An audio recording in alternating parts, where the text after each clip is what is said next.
In Britain, it's called the High Street. In the United States of America, it's called Main Street. And all over the ex-Soviet Union, it's called Lenin Street. In other words, the main street of each city. In Britain, the High Street is really the place where you go to spend money. It's mostly shops, isn't it? Shop after shop, cafes, restaurants, cinemas, betting shops, all these places. But in the ex-Soviet Union countries, the High Street is not really like that. I guess because here they were communist before. It was a communist country, so that meant there wasn't the free enterprise that you had in capitalist countries, so you didn't have choice of shops, so there's no competition. All the shops were state-run. Indeed, during the Soviet period, things like shopping and fine dining would have been considered as Western bourgeois things. So generally the high streets here, they don't actually have that many shops. So this is a good example. In the very heart of the high street here, and you can't actually see any shops at all. You've got a college, university there, another kind of general building, services. That's the dentist there, bank, telecommunications, but not actually any shops. I know that in Britain a lot of people complain that these days the once prestigious high street is just full of charity shops and betting shops. It's not really like that here. They do have what they call second-hand shops, but they're not really charity shops as such. They kind of run like any other shop. As for betting shops, you don't really see them here. Maybe because people don't have the money to waste in betting shops, and maybe also because, as it's a Muslim country, I think betting isn't really allowed.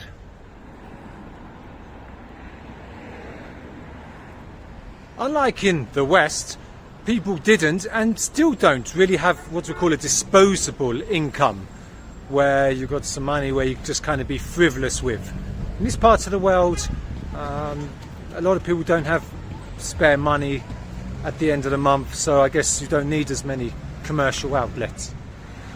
It's never difficult to find food places, so that's good. Here's a restaurant. It's a little bit elaborate by local standards. The main city administration building can virtually always be found on the high street as well. You normally do get a few theatres, and one of them will always be on the main street like here. And also the main hotel of the city is always on the main street as well. Normally a bit of a concrete monster like that one there, which is actually the hotel that I'm staying in. You can normally find a standalone cinema as well as the main park of the city. That's never too far from the main street either. Actually, it's incredible as to how few shops there are on the high street here. It's hardly any. I think a lot of the time they had these big shopping centres. So I seem to have stumbled across the world's emptiest and quietest shopping centre. And this is sometimes an issue with the high street shops closing down and these big shopping centres opening up, often in quite inconvenient places for those that don't have their own transport. If you've got a car, absolutely fine, that's great. But if you haven't, then such places are not easy to get to always, and that could explain why a lot of the time, in this part of the world at least, they're kind of empty.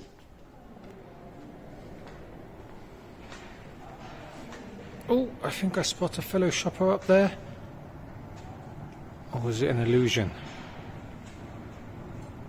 There must be someone somewhere, I can't be the only one.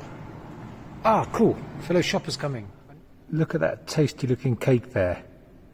That had my name on it. But I'm gutted because the cafe is actually closed. I guess that's the problem when you go to an empty shopping centre. Because there's no customers, I guess not all the places are open, or people just go for a long lunch. Finding food is never a problem in Kyrgyzstan. Always plenty of shops, supermarkets, cafes, restaurants. And finding electronic goods, phones, computers, laptops, televisions, again, they always seem to be in plentiful supply. But the fashion scene doesn't seem to be too developed here.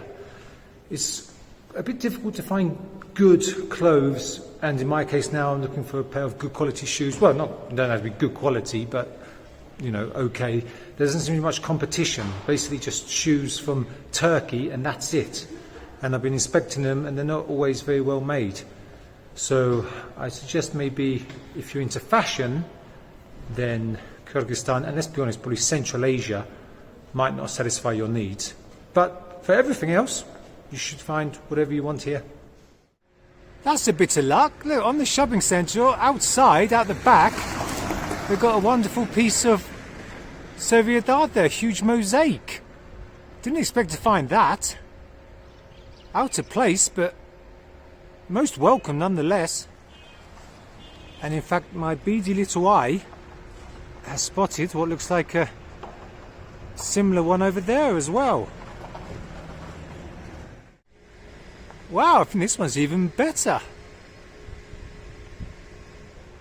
You know what? Maybe shopping's not so bad after all.